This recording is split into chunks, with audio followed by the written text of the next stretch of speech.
Hello friends, नमस्कार। Crack UPSC CSC GS with India largest learning platform Unacademy के India के largest learning platform पे आप लोगों का स्वागत है। आप इसका सब्सक्रिप्शन लेकर अनअकैडमी का सब्सक्रिप्शन लेकर क्या सारे फायदे पा सकते हैं। डेली लाइव क्लासेस मिलेंगी, आपको स्ट्रक्चर्ड कोर्सेज मिलेंगे। स्ट्रक्चर्ड कोर्सेज का मतलब कि they will be very systematic, बहुत सिस्टमेटिक होंगे, आपकी प्रिपरेशन के बिल्कुल अनुकूल होंगे। इनके अलावा आपको live test, quizzes, unlimited access, ये सारी सुविधाएं भी अनअकैडमी के प्लेटफॉर्म पर मिलेंगी अगर आप अनअकैडमी को सब्सक्राइब करते हैं तो, अनअकैडमी के कोर्सेज को सब्सक्राइब करते हैं तो। इसके लिए आपको अनअकैडमी का लर्निंग एप्लीकेशन डाउनलोड करना होगा, जो कि आपको गूगल प्ले स्टोर और ऐप स्टोर से मिल जाएगा। संबंधित कोर्स को आपको सब्सक्राइब करना होगा। ये मैं हूं, आपका दोस्त ज्ञान तिवारी। 15 वर्षों से आप लोगों के बीच में हूं। बहुत सारी चीजें आपसे सीख रहा हूं, सिखा रहा हूं। इसी प्रक्रिया में आगे बढ़ रहे हैं हम लोग। MA in ancient history and archaeology ये हमारा एकेडमिक क्वालिफिकेशन है। आप हमें टेलीग्राम और अनअकैडमी के प्रोफाइल पे फॉलो कर सकते हैं। सामने हमारे लिंक दिए हुए हैं, आप इनके माध्यम से हमें फॉलो कर सकते हैं। अनअकैडमी के पास 100+ टॉप एजुकेटर्स हैं, जिनमें से कुछ की लिस्ट आपके सामने है। आप इनको देख सकते हैं, इनके एक्सपर्टाइजेशन का लाभ ले सकते हैं। 15,000 से अधिक कॉम्प्रिहेंसिवली सिलेबस को कवर करने के लिए 15,500 से अधिक कोर्सेज चला रहा है अनअकैडमी, जिनमें अलग अलग कोर्सेज आपको कैटेगरी वाइज दिए गए हैं। आप इनमें से आप ये सारे देख सकते हैं। ये सारे कोर्सेज को आप अपने काम में ले सकते हैं। आप सारी चीजों को सब्सक्राइब करके इनका फायदा ले सकते हैं। यूपीएससी की प्रिपरेशन में दो तरह के कोर्सेज हैं, प्लस और आइकॉनिक। इनके जो है आपको फीस स्ट्रक्चर दिया गया है, और इस फीस स्ट्रक्चर में कैसे कौन कौन सी सुविधाएं हैं किसके तहत, वो भी जानकारी दी गई है। इनमें से कोई भी एडमिशन लें, कोई भी सब्सक्रिप्शन लेते हैं आप, तो ज्ञान कोड यूज करें, रेफरल कोड GYAN यूज करें। इससे आपको 10% का बेनिफिट होगा। ये हमारा ऑप्शनल सब्सक्रिप्शन का पैकेज है। जब भी यहाँ सब्सक्राइब करें, हमारा रेफरल कोड जरूर यूज करें। बच्चों, बहुत दिनों से एक बात आप लोगों से कहनी है। मैं काफी दिनों से पढ़ा रहा हूँ, तो एक बात बहुत देखता हूँ मैं कि बच्चे कहते हैं हमको PDF दे दो, हमको लिखवा दो, हमको नोट्स दे दो। तो उस बात को देखते हुए एक सवाल खड़ा होता है, और एक बात कहनी है, वो ये है कि देखिए, सिविल सेवा परीक्षा उन लोगों के लिए नहीं है जो लिखने से डरते हैं, है ना। सिविल सेवा परीक्षा उन्हीं के लिए है जो लिखना जानते हैं या अपना लेखन कौशल विकसित करना चाहते हैं। लेखन कौशल एक बहुत बड़ा मुद्दा है ना। बहुत सारी वीडियोज आप देखते हैं, बहुत सारे क्लासेज आप करते हैं, जहां पर लेखन कौशल के बारे में आपको बताया जाता है कि आप अपना राइटिंग स्किल इंप्रूव करें। आज हम भी इसी प्रयास में एक और कड़ी जोड़ रहे हैं कि कैसे आप अपना राइटिंग स्किल इंप्रूव करें। लेकिन हमें लगता है कि उससे पहले हमें आपको ये बता देना जरूरी है कि आप लेखन कौशल क्यों विकसित करें। क्योंकि बहुत बार आपको लगता है कि चीजें काश हमें लिखी लिखाई मिल जाती, काश हमको किताब मिल जाती, उस किताब को हम पढ़ते, और जैसी शब्दावलियां उस पुस्तक में प्रयोग की गई हैं वैसा ही जाकर हम अपने कॉपी में लिख आते, और हमको पूरे नंबर मिल जाते हैं, हम IAS हो जाते हैं। अगर आप ऐसा सोचते हैं तो आप अपने लक्ष्य को बहुत जनरलाइज कर रहे हैं, और आप यूपीएससी की रिक्वायरमेंट को समझ नहीं पा रहे हैं कि यूपीएससी एक्चुअल में आपसे क्या रिक्वायरमेंट रखता है। देखो, आप समझो बात को ना, बहुत गहराई से समझो बात को, कि अगर आप DM बन जाइएगा और आप जो है जानते हैं कि भारत में वर्षा क्यों होती है, तो DM बनने, और या अकबर के पिताजी का नाम क्या था, अगर आप DM बन गए और जानते हैं कि अकबर के पिता का नाम क्या था, तो DM के पद में ऐसा कोई 4 चांद नहीं लगा देंगे आप ये जानने से कोई तथ्यात्मक सूचना आपके पास है, इससे आप बहुत बेहतर प्रशासक नहीं बन जाएंगे। और यूपीएससी आपसे क्या चाह रहा है कि आप एक बेहतर प्रशासक बने। तो बेहतर प्रशासक की सबसे खास बात क्या है, बेहतर प्रशासक की सबसे खास बात यह है कि वो घटनाओं को बहुत सही से ऑब्जर्व करता है। उसके पास जो भी आंकड़े आते हैं, मान लीजिए कि आपको अपने जिले में शिक्षा का विकास करना है, तो शिक्षा के विकास के संदर्भ में जो तथ्यात्मक डेटा चाहिए वो आपको मिल गए। अब इन तथ्यात्मक आंकड़ों के आधार पर आपको क्या करना है भाई, आपको पॉलिसी मेकिंग करनी है। तो पॉलिसी मेकिंग और तथ्यात्मक आंकड़ों के बीच का संबंध क्या है? विश्लेषण। जब तक आप में आंकड़ों और सूचनाओं को विश्लेषित करने की क्षमता नहीं है, तब तक आप अच्छे पॉलिसी मेकर नहीं बन सकते हैं, अच्छी तरीके से अपनी बात नहीं कह सकते हैं।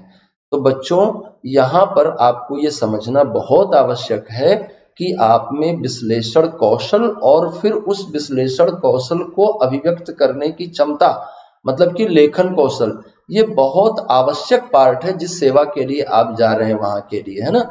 आप क्लरिकल कैडर के लिए नहीं जा रहे हैं कि आपको सब कुछ लिखा लिखाया मिल जाएगा या कोई डिक्टेट करेगा आप उसको लिख लेंगे, ऐसा करने नहीं जा रहे हैं। यहाँ पर आप अपने लेखन कौशल को विकसित करें, यही यूपीएससी की सही तैयारी होगी, है ना।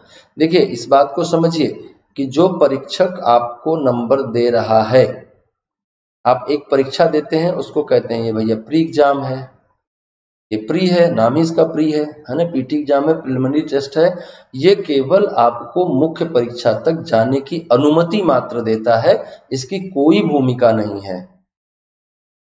और आपकी तैयारी की जो तथ्यात्मकता है, जिस तैयारी को आप ज्यादा जोर देते हैं, वो इस नेचर की होती है। इसके बाद जो असल परीक्षा है, उसी को आप मुख्य परीक्षा क्यों कहते हो उसको? क्योंकि वही मुख्य है, इसीलिए ना आप उसको मुख्य परीक्षा कहते हो, क्योंकि वही मुख्य है। और वही मुख्य है तो वो किस पर आधारित है? वो भैया लेखन पर आधारित है।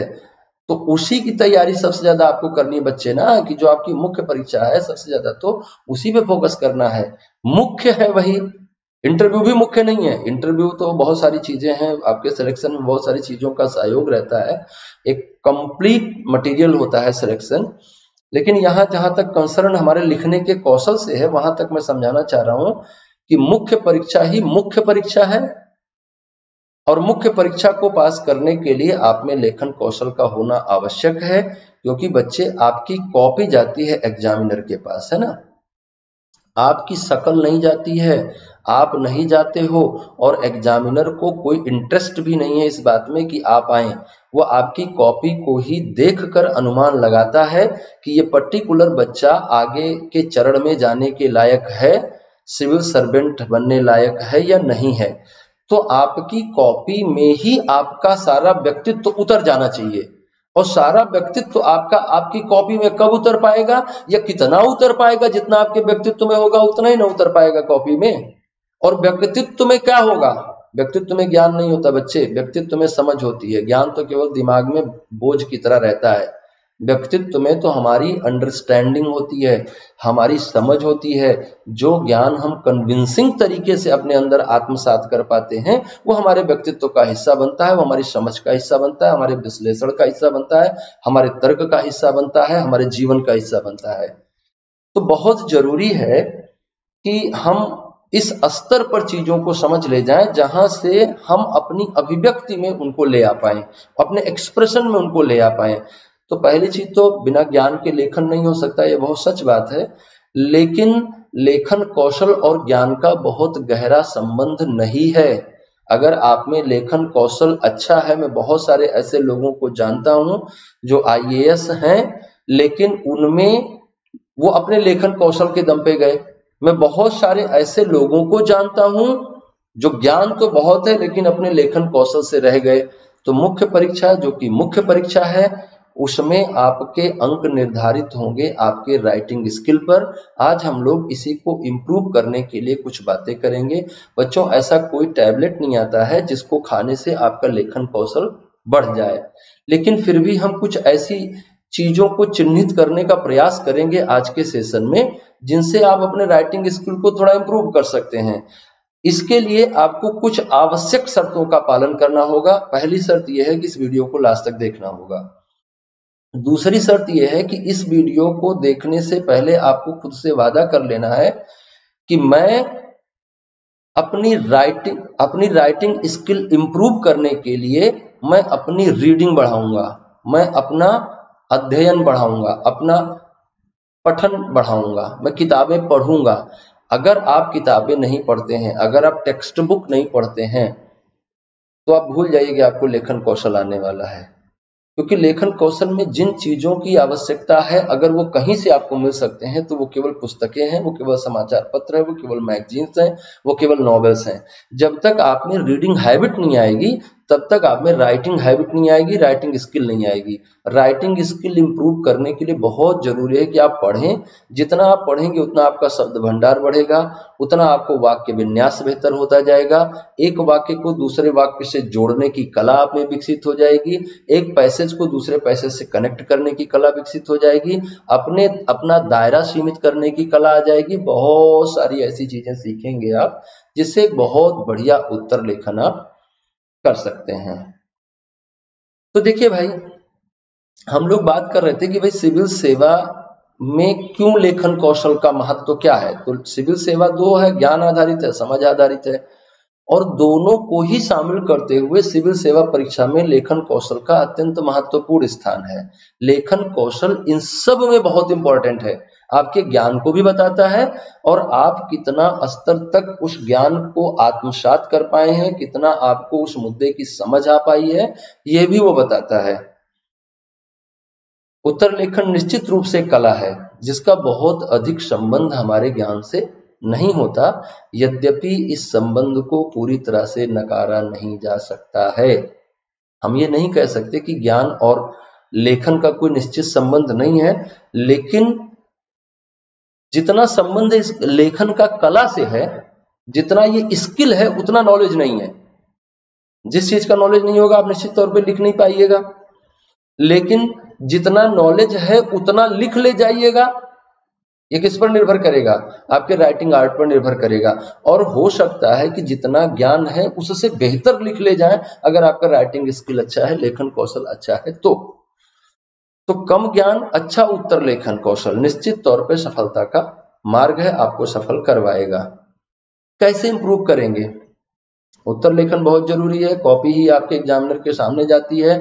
आप ऐसे हमसे कोई बात कह रहे होंगे तो आपके बात कहने के दौरान आपकी जो शारीरिक भाषा है, आप इंटरव्यू के दौरान कोई बात कहते हैं, आप हो सकता है कि अपनी बात को उस स्तर से कम्युनिकेट ना कर पा रहे हो जिस स्तर से आपका एग्जामिनर चाहता है, लेकिन वो चूंकि आपको देख रहा है तो बहुत सारी बातें वो आपके बॉडी लैंग्वेज से भी जान जाता है कि एक्चुअली आप क्या कहना चाह रहे हैं। लेकिन किताब में क्या जाएगा, कॉपी में क्या जाएगा, उसमें आपकी कोई बॉडी लैंग्वेज नहीं जा रही है। हमारी बॉडी लैंग्वेज हमारे अभिव्यक्ति को कंप्लीटनेस देती है, पूर्णता देती है। हम कोई बात शब्दों से कह रहे होते हैं, कोई बात अपनी भावभंगिमाओं से कह रहे होते हैं। दुनिया में कुछ ऐसे भी लोग हैं जिनके पास शब्द नहीं है, भावभंगिमाओं से ही सारी बात कह देते हैं। तो भाव भंगिमाएं और शब्द दोनों ही हमारे अभिव्यक्ति में सहयोगी होते हैं। अगर हम कोई साक्षात अभिव्यक्ति कर रहे हो तो, कोई साक्षात्कार कर रहे हो तो, लेकिन अगर हम साक्षात अभिव्यक्ति नहीं कर रहे हैं, हम किसी साक्षात्कार में नहीं है, तो हमारे पास केवल हमारे शब्द हैं, हमारी कॉपी है, हमारे विचार हैं, जो एग्जामिनर के सामने बताते हैं कि सर मैं वही बच्चा हूं जिसको आप ढूंढ रहे हैं, मैं वही कैंडिडेट हूं जिसको आप मसूरी भेजना चाह रहे हैं। तो हमें इस बात का ख्याल रखना है कि मैं कैसे एग्जामिनर को ये प्रूव कर पाऊं कि मैं ही वो बच्चा हूं जिसको आप ढूंढ रहे हैं। और उसके लिए केवल एक चीज काम आनी है, दो कह लेते हैं, केवल दो चीज काम आनी है, एक आपका ज्ञान और दूसरा आपका लेखन कौशल। इन दोनों में से कहीं भी कम पड़ जा रहे हैं आप तो गड़बड़ बात है। और अगर मुझसे कोई पूछे कि नहीं नंबर 1 पे इसमें क्या होगा, तो मुझे लगता है कि नंबर 1 पे लेखन कौशल होगा, है ना, क्योंकि ज्ञान को लेखन कौशल के चातुर्य से ढका जा सकता है, लेकिन लेखन कौशल को ज्ञान से आच्छादित नहीं किया जा सकता है। अगर आप सोचें कि आप अच्छा नहीं लिख पा रहे हैं और बहुत सारी चीजें उसमें डाल दें आंसर में, उससे आपको नंबर मिल जाएंगे, तो मुझे नहीं लगता कि ऐसा होता है। तो आप ध्यान से देखें आज की हम लोग क्या बातें करने वाले हैं उत्तर लेखन को और अच्छा बनाने के क्रम में। देखिए, उत्तर लेखन वास्तव में एक पूर्ण प्रक्रिया है जिसमें हमारे ज्ञान, हमारे समझ, हमारे लेखन कौशल और लेखन के विभिन्न आयामों को समुचित रूप से शामिल किया जाता है। क्या क्या चीजें आएंगी इसमें? हमने पीछे बात करी कि हमें ज्ञान भी होना चाहिए अपने विषय का, ज्ञान के साथ साथ हमारी समझ भी होनी चाहिए। जो हमने ज्ञान और समझ के बीच में हमने बताया था क्या आता है? ज्ञान और समझ के बीच में आती है विश्लेषणात्मक बुद्धि। अगर आपके अंदर एनालिटिकल पावर है, आपकी बुद्धि विश्लेषणात्मक क्षमता से युक्त है, तो विश्लेषणात्मक बुद्धि है तो ज्ञान समझ में परिवर्तित हो जाता है। और जब विश्लेषणात्मक बुद्धि से ज्ञान समझ में परिवर्तित हो जाता है तो जिस चीज को हम समझ जाते हैं उसकी अभिव्यक्ति हम कर ले जाते हैं, उसकी अभिव्यक्ति में हमको कोई दिक्कत नहीं होती। अगर आपको आपसे आपके पिताजी के बारे में एक पेज लिखने के लिए कहा जाए तो हो सकता है कि आप बहुत सारी बातें लिख डालें। क्यों? क्योंकि उनके बारे में आपको समझ है और कभी आपने उनको ज्ञान की तरह रटा नहीं, किताब की तरह रटा नहीं, है ना। तो लेखन कहां से आएगा? हमारा ज्ञान, हमारी समझ, हमारा लेखन कौशल और लेखन के विभिन्न आयाम। अब लेखन कौशल पे आए तो उसमें क्या क्या चीजें आएंगी? उसमें आपकी भाषा की स्पष्टता होनी चाहिए, प्रामाणिकता होनी चाहिए, विषय की बेहतर समझ होनी चाहिए, विषय का बेहतर सीमांकन होना चाहिए, अनुपात सही होना चाहिए, संतुलन सही होना चाहिए। बहुत सारी बातें हैं जिन पे हमें चर्चा करनी चाहिए। तो अच्छे उत्तर लेखन के लिए कुछ निश्चित मानदंडों को हमें अपने लेखन की प्रक्रिया में विकसित करने का प्रयास करना चाहिए। यह कुछ बिंदु निम्नलिखित शीर्षकों से समझे जा सकते हैं। सबसे पहली बात क्या है? प्रश्न की बेहतर समझ। हमने आपसे पहले ही कहा कि अगर आप चाहते हैं कि आप एक अच्छे राइटर बने, एक अच्छे लेखक बने, अच्छा लेखन कौशल आप में आए, तो बच्चों कैसे कर सकते हो इस काम को? आप अगर चाहते हैं कि आप अच्छा अंग्रेजी बोलें तो आप क्या करते हैं? किसी से पढ़ते हैं। आप चाहते हैं कि आप इतिहास के अच्छे विद्वान बन जाएं तो आप क्या करते हैं? इतिहास किसी स्कूल, कॉलेज, यूनिवर्सिटी में जाके पढ़ते हैं। अगर आप चाहते हैं कि आप वैज्ञानिक बन जाएं तो आप क्या करते हैं? विज्ञान जाके पढ़ते हैं, किसी यूनिवर्सिटी में, किसी लाइब्रेरी में, किसी इंस्टीट्यूशन में जाके विज्ञान पढ़ते हैं। अगर आप चाहते हैं कि अच्छे लेखक बन जाए तो आपको क्या करना होगा?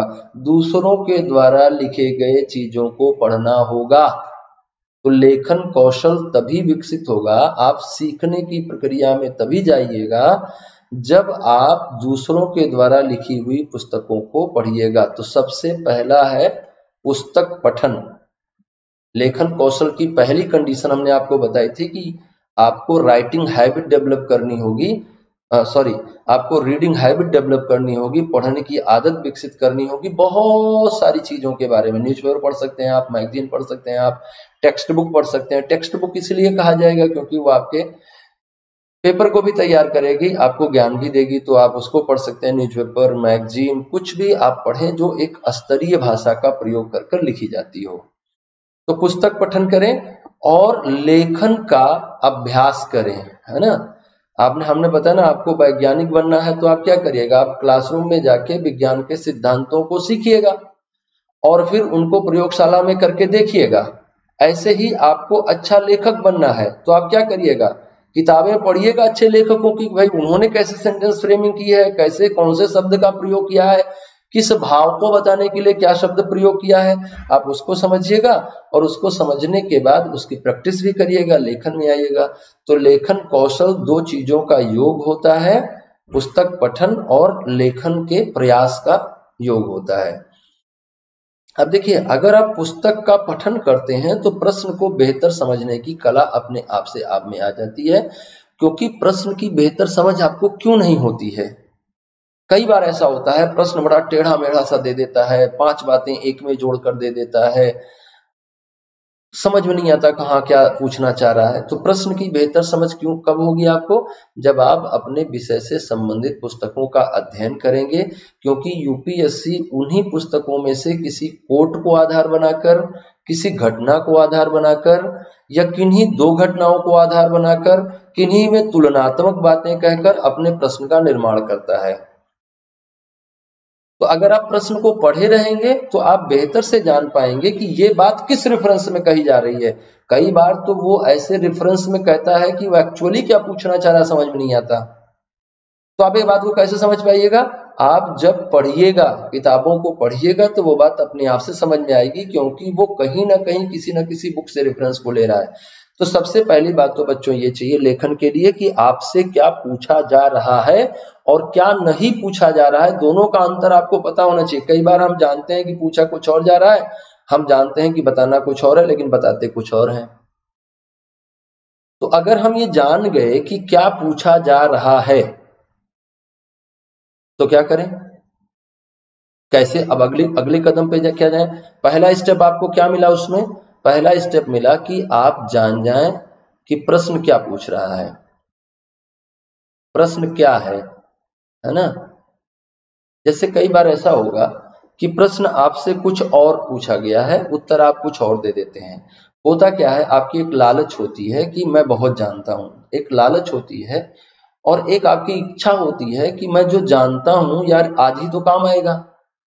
भाई जिस दिन आप पेपर दे रहे हैं, साल भर आपने पढ़ाई करी, फिर आप मुख्य परीक्षा में लिखने के लिए गए, प्रश्न वो तो नहीं आया पर उससे मिलता जुलता आ गया, एग्जैक्टली जो पढ़ के गए थे वो तो नहीं आया पर उसी के आसपास आ गया। और आप जो है अब आप जो पढ़े हैं बेटा उसको कहाँ बताइएगा? पेपर में ही बताइएगा ना, कॉपी में। उसी दिन के लिए सारी तैयारी कर रहे थे, 1 महीने के लिए सारी तैयारी कर रहे थे, तो आपने सारा कपड़ा वपड़ा जिस दिन के लिए बनवा रखा था, सारा पैंट शर्ट बढ़िया अच्छा अच्छा बनवा रखा था, उसी दिन ना उसको पहनिएगा। और उस दिन पहनने का मौका मान लीजिए नहीं मिल रहा है, तो फिर आप जो है फिर भी कहीं ना कहीं से जुगाड़ लगा के उसको पहनने का प्रयास करिएगा। तो वही सेम केस आपके साथ हो जाता है कि उसी दिन आपको अपना सारा ज्ञान प्रदर्शित करना है, और इस प्रदर्शन के चक्कर में, एग्जामिनर को प्रभावित करने के चक्कर में, अपने ज्ञान प्रदर्शन के चक्कर में कई बार आप विषयांतरित हो जाते हैं। इससे आपको बहुत बचना है। आपको किसी को इम्प्रेस करने के लिए आप कुछ नहीं लिखिए, एकदम समझ लीजिए कि आपको इस दुनिया में किसी को इम्प्रेस नहीं करना है। आप इम्प्रेसिव हैं, आप इम्प्रेसिव हैं, इस बात पर भरोसा रखिए, किसी को बिल्कुल इम्प्रेस मत करिए।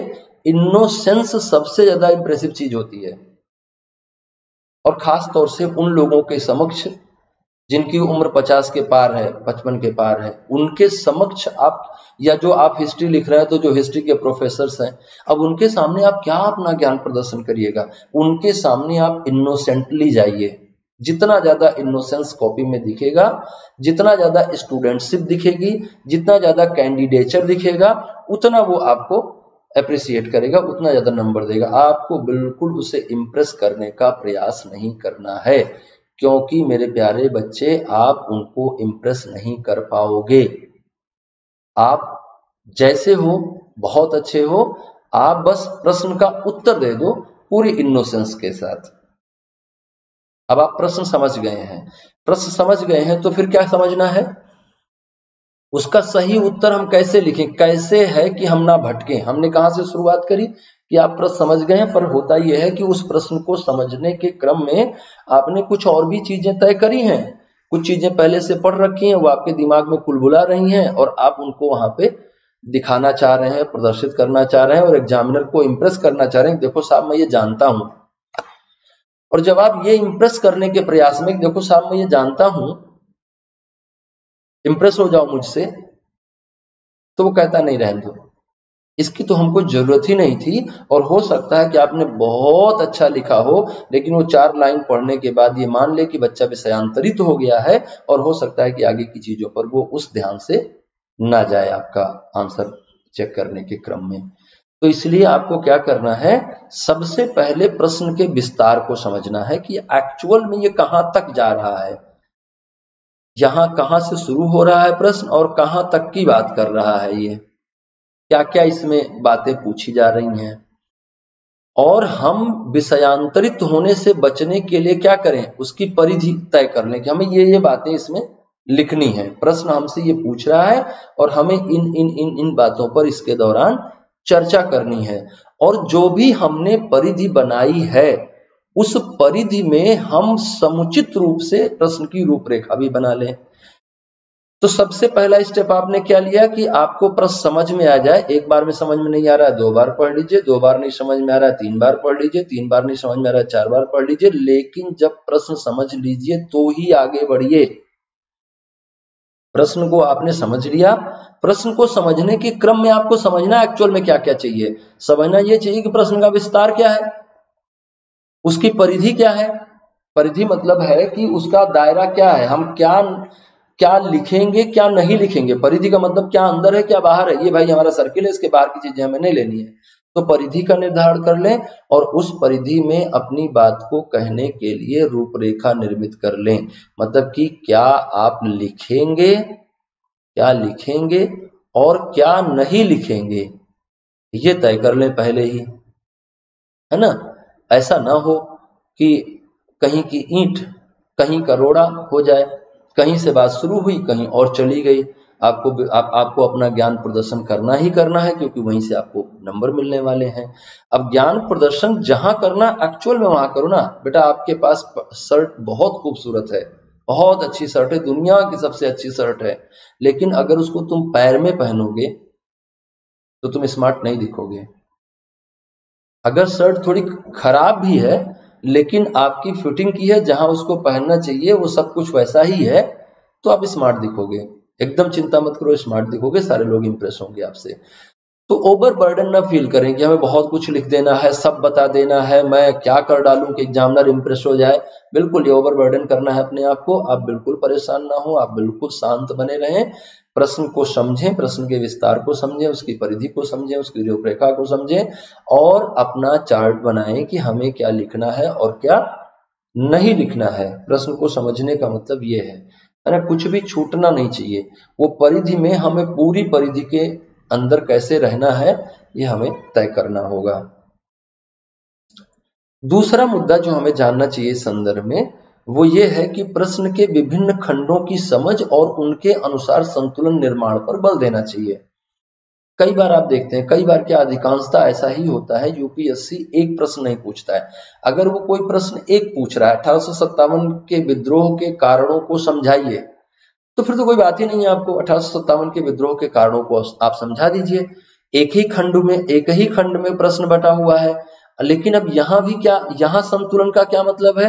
यहाँ संतुलन का मतलब यह है कि 1857 के विद्रोह के कारणों को बताते समय सामाजिक कारण, राजनीतिक कारण, आर्थिक कारण, धार्मिक कारण, सैनिक कारण, तात्कालिक कारण, इन सब की चर्चा क्रमशः होनी चाहिए और इन सभी के आधार पर इन सभी में इंटर रिलेशन डेवलप करते हुए अंततः हमें किसी निष्कर्ष पर पहुंचना चाहिए कि एक्चुअल में 1857 का विद्रोह क्यों हुआ।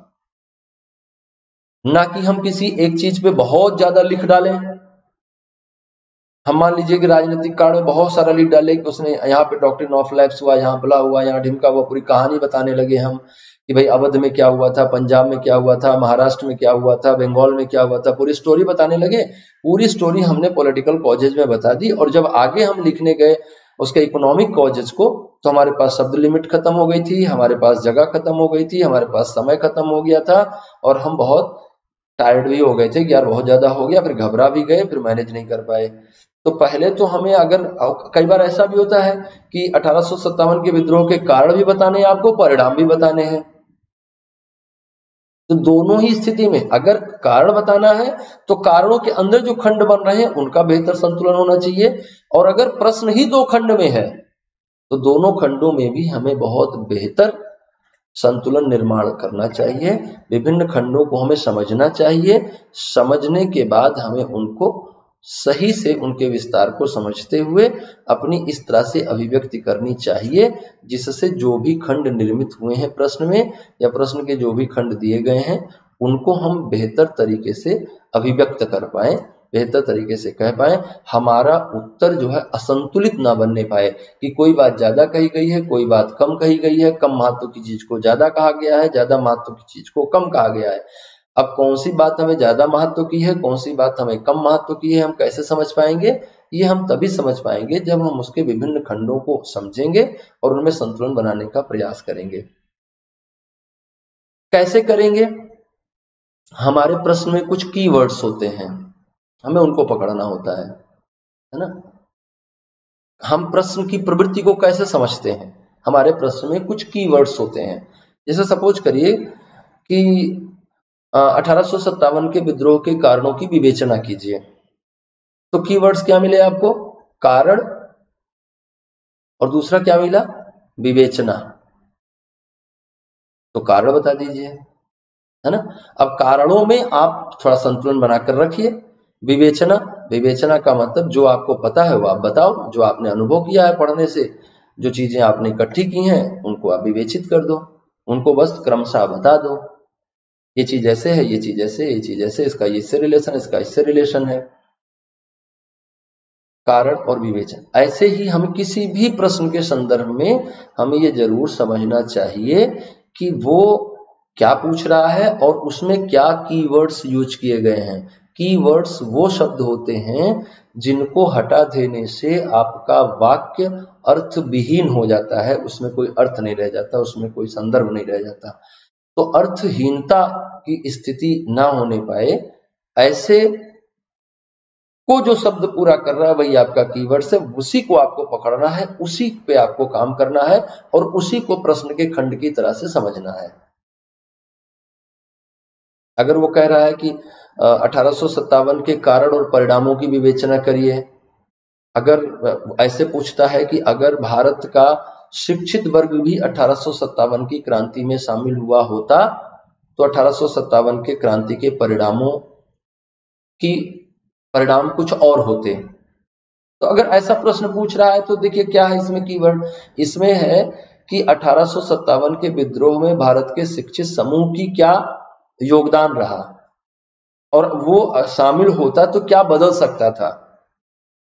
तो इस तरह से बच्चों हमें प्रश्न को समझना होगा, प्रश्न को समझ के उसके विभिन्न खंडों को समझना होगा और उनमें संतुलन निर्माण पे हमें काम करना होगा, ताकि एक संतुलन हमारे प्रश्न के उत्तर में बना रहे और बहुत समुचित तरीके से हम अपना उत्तर दे पाए, है ना, विश्लेषण कर पाए, प्रस्तुतिकरण कर पाए, सब चीजों पे हम काम कर पाए, है ना। अब देखिए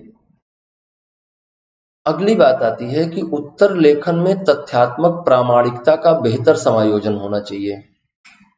ये क्या कह रहे हैं, ये कह रहे हैं कि आपके सामने जो प्रश्न आया है, जो भी क्वेश्चन आपके सामने आया है, देखिए ऐसा है ना कि अगर आप किसी से जाके कहें, आप बचपन में खेल खेलते थे तो आप जाके अपने पिताजी से अपने छोटे भाई की शिकायत करते थे, देखो इसने हमको मारा, या बड़े भाई की शिकायत करते थे, इसने हमको मारा, तो आप कैसे साबित करते थे मारा, कुछ मार खाने का निशान भी बताते थे आप कि देखिए हमको मारा, हमको लग गई, हमको चोट लग गई।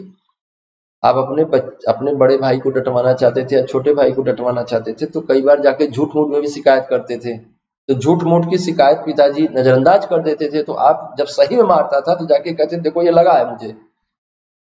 तो वही आदत तो आज भी चाहिए आपको। आप थाने में जाते हैं, कहते हैं साहब इस आदमी ने हमको मारा,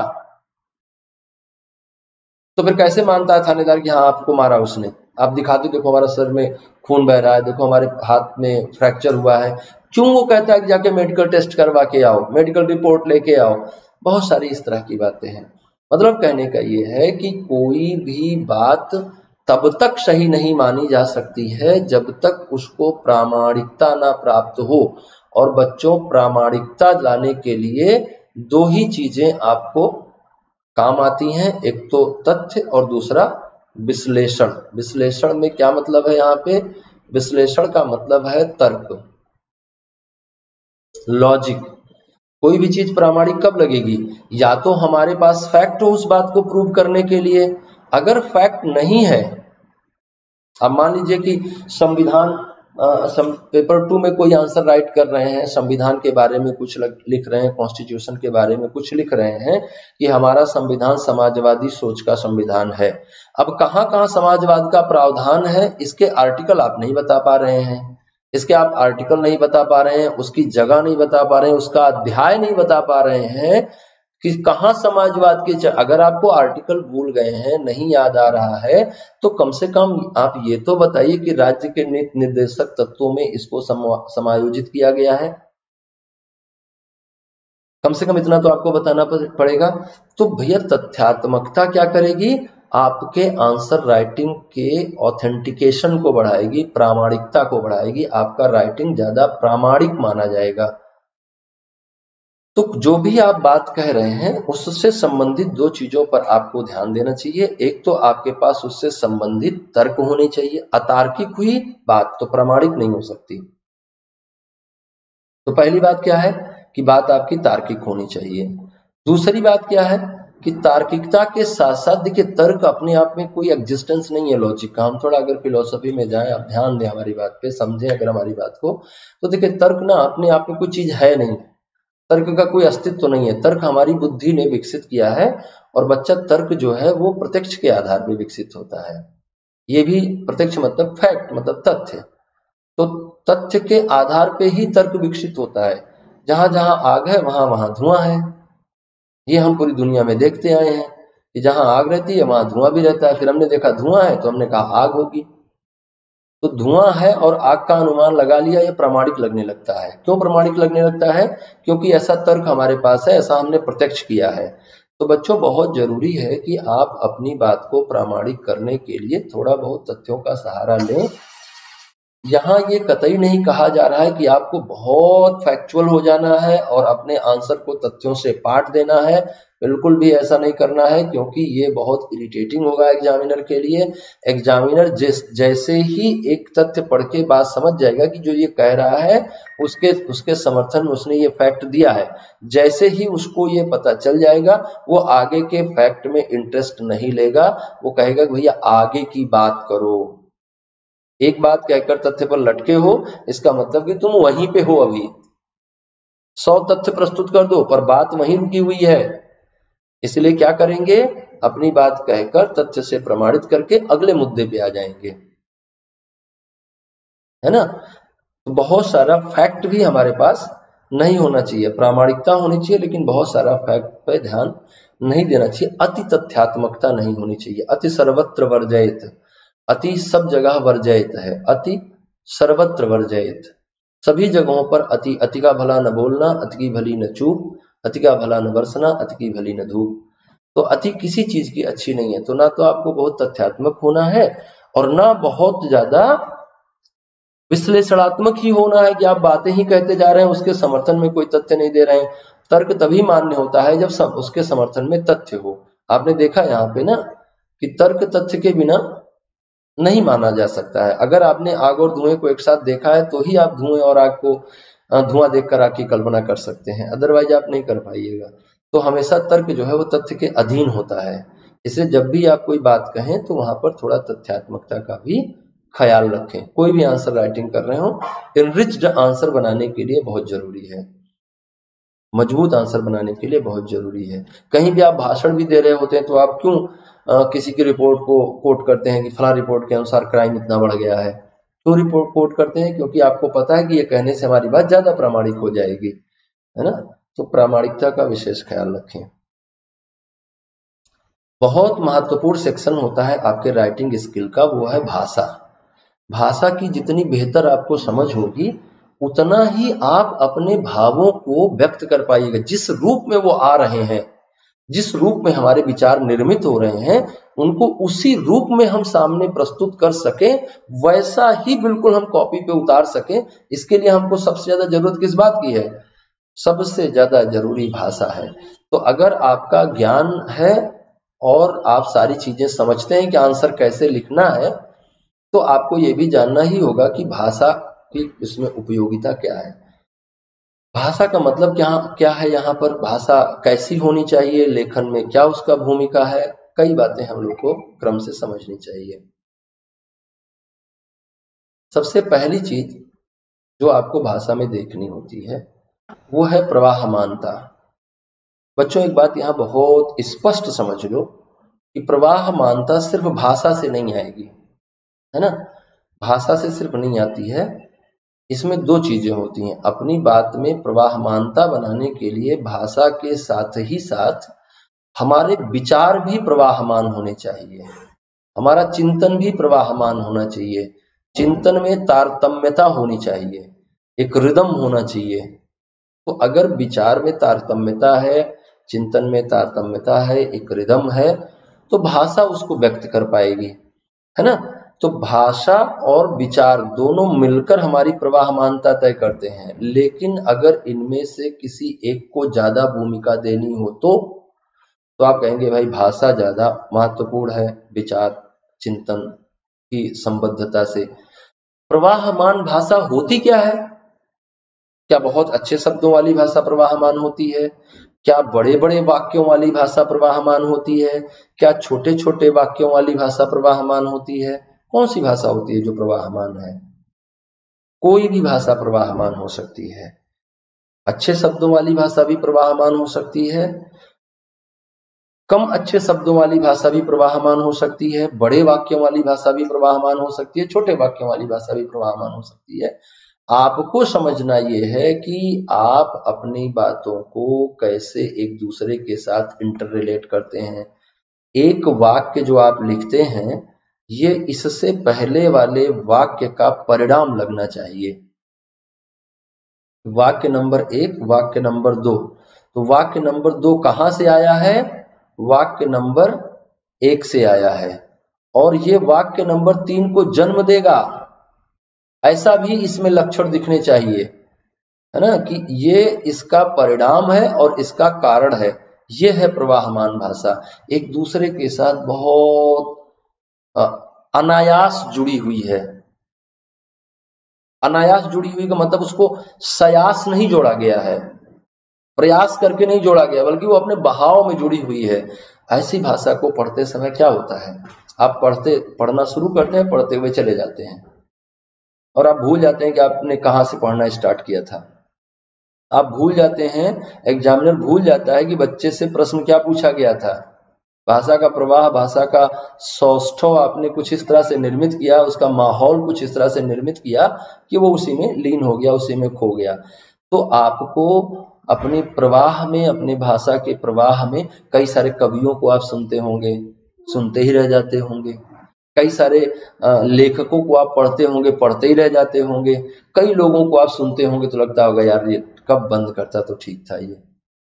क्यों? क्योंकि भाषा में प्रवाह नहीं है, फ्लो नहीं है, एक बात दूसरे बात से जुड़ नहीं पा रही है।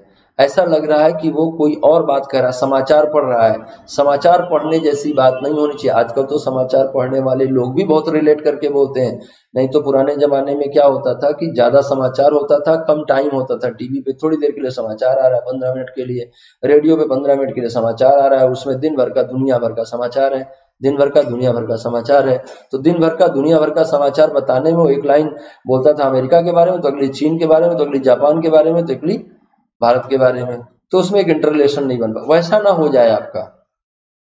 कहां से बात शुरू हुई, कहां खत्म हो गई, दूसरा सेंटेंस कहां से आ गया, इन सब इस तरह से अगर उसमें अतारतम्यता निर्मित होगी तो ये अच्छे लेखन कौशल का परिचायक नहीं है।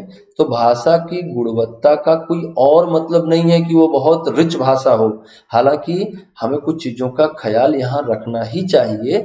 आप यूपीएससी के एस्पायरेंट हैं, आप आईएएस होने जा रहे हैं, आप डीएम बनने जा रहे हैं, आप एसपी बनने जा रहे हैं, और आप वाक्य विन्यास ना कर पाए, वाक्य सही से ना लिख पाए, तो ये बड़ा इरिटेटिंग होता है एग्जामिनर के लिए, है ना। आप जो है सेंटेंस गलत लिख रहे हैं, आपको सेंटेंस में व्याकरणिक अशुद्धियां कर रहे हैं, है ना, व्याकरणिक अशुद्धियां कर रहे हैं। तो ये कौन सी बात है भाई, ये तो बिल्कुल इनटॉलरेबल है ना। तो किसी भी तरह से टॉलरेट नहीं किया जा सकता। व्याकरणिक अशुद्धि कर रहे हैं आप वर्तनीय अशुद्धि कर रहे हैं। सबसे खतरनाक बात यह है, वर्तनीय अशुद्धि तो बहुत ही इरिटेट करती है पढ़ने वाले को। मैं आंसर पढ़ता हूं बच्चों का, तो अगर उनका वाक्य गलत है तो ये बात इरिटेट करती है। व्याकरणिक रूप से अशुद्ध लिखा है तो मतलब आगे पढ़ने का मन ही नहीं करता है, और मन में ये आता है कि ये कैसे मतलब डीएम बनेगा, क्यों इसको डीएम बनने दिया जाए। भाई बताइए क्यों इसको डीएम बनने दिया जाए, क्यों आपको लगता है कि आपको डीएम बनना चाहिए जब आप एक सेंटेंस सही से नहीं लिख सकते। तो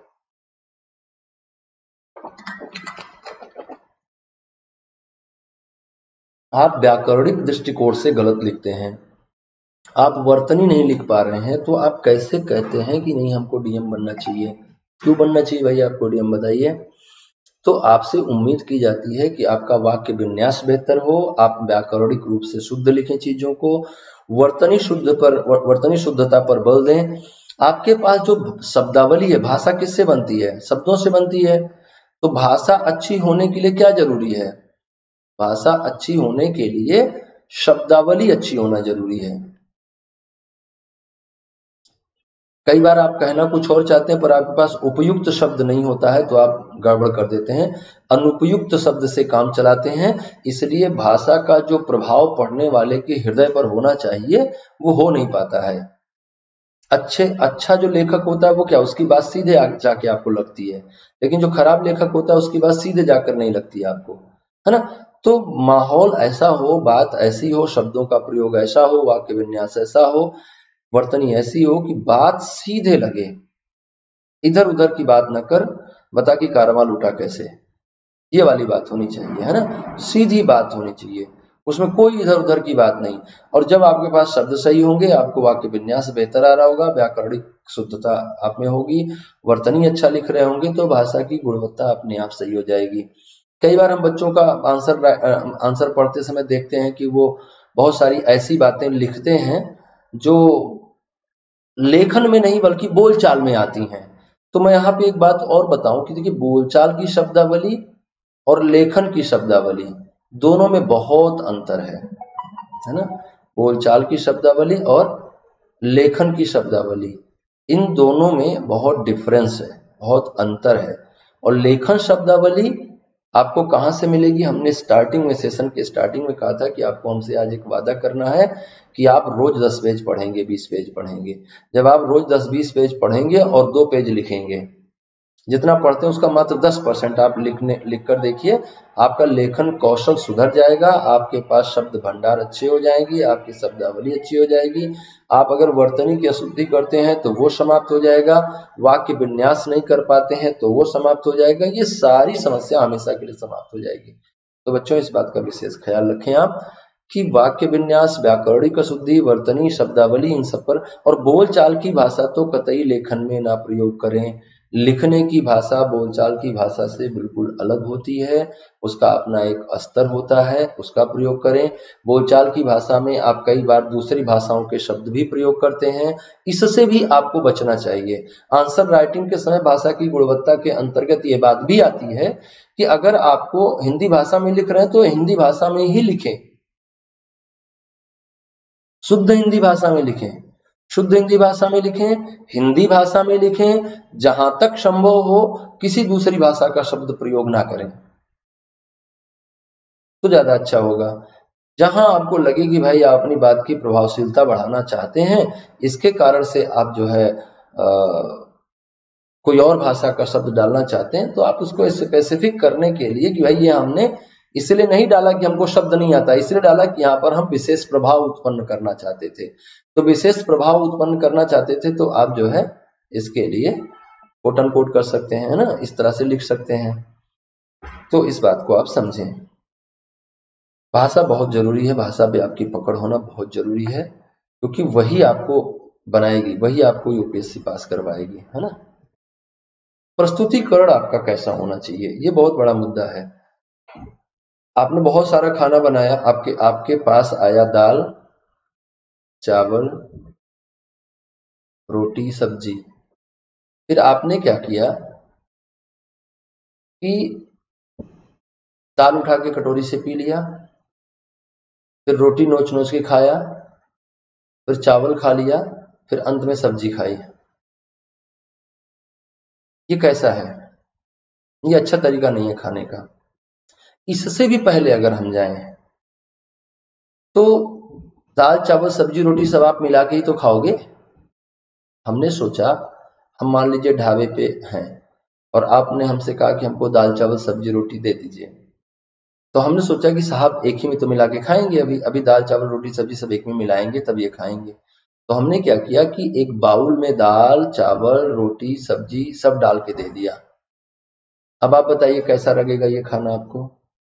लेकिन अगर इसी को हमने अलग अलग कर दिया, सलाद अचार और उसमें थोड़े बहुत ग्रीन लीव्स वगैरह डाल दी, तो आपको देखकर ही एपेटाइज हो जाएगा, थोड़ा और खाने का मन करेगा। वो प्रस्तुतिकरण क्या कर रहा है, वो एपेटाइजर की भूमिका में है, आपके खाने की इच्छा को बढ़ा रहा है।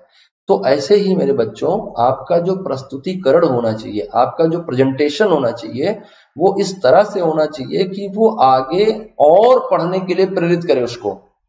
हर पैसेज में उसको ये लगना चाहिए कि आगे कुछ और है, प्रस्तुतिकरण का बढ़िया उदाहरण आप देख सकते हैं ना, जब आप टीवी सीरियल देखते हैं तो वो ऐसी जगह पे जाके आपको छोड़ता है जिससे आपको उत्सुकता बन जाए कि आगे क्या है, कल के एपिसोड में क्या दिखाने वाला है।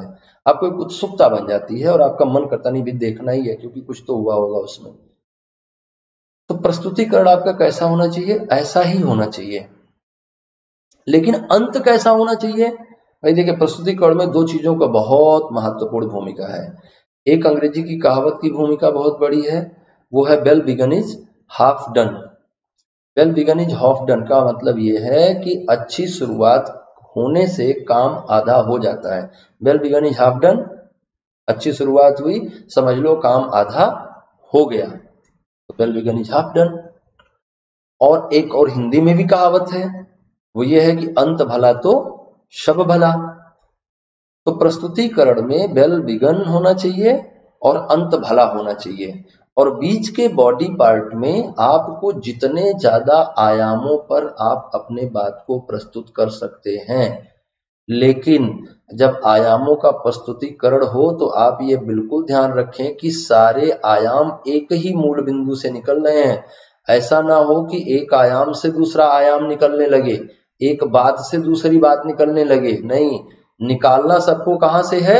निकालना एक ही जगह से है। शादी में जाइए, दूल्हे का परिचय, किसी का परिचय पूछिए तो क्या बताता है? दूल्हे के मामा है, दूल्हे के चाचा है, दूल्हे के नाना है, दूल्हे के मामा है, दूल्हे के नाना है।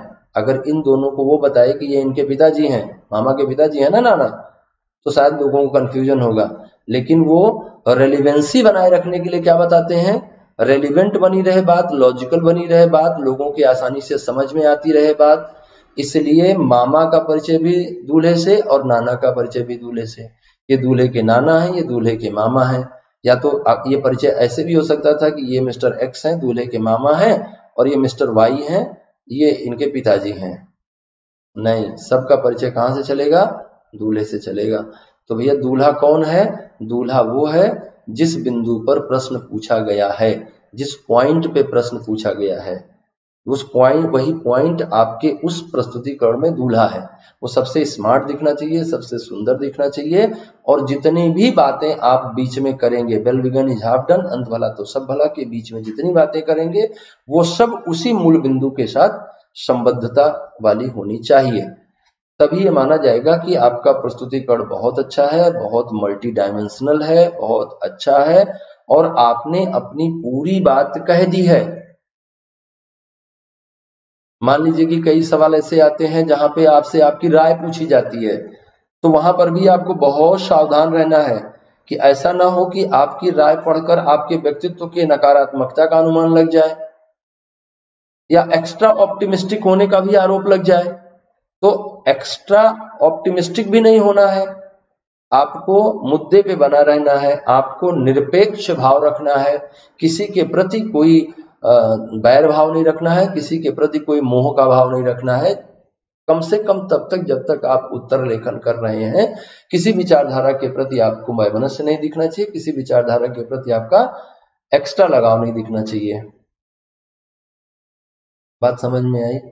तो इतनी बातों का अगर हम ख्याल रखेंगे तो हम एक बहुत बेहतर आंसर राइटिंग कर ले जाएंगे, बहुत बेहतर राइटर होंगे हम किसी भी मुद्दे पर, चाहे वो हम एस्से लिख रहे हो, चाहे वो हम लैंग्वेज का पेपर लिख रहे हो, चाहे ऑप्शनल का पेपर लिख रहे हो, चाहे जीएस का पेपर लिख रहे हो। हम अपनी राइटिंग को बहुत बेहतर कर पाएंगे अगर हम इन मौलिक बिंदुओं पर अपना ध्यान दें तो, और हमें अवश्य इन मौलिक बिंदुओं पर अपना ध्यान देना चाहिए।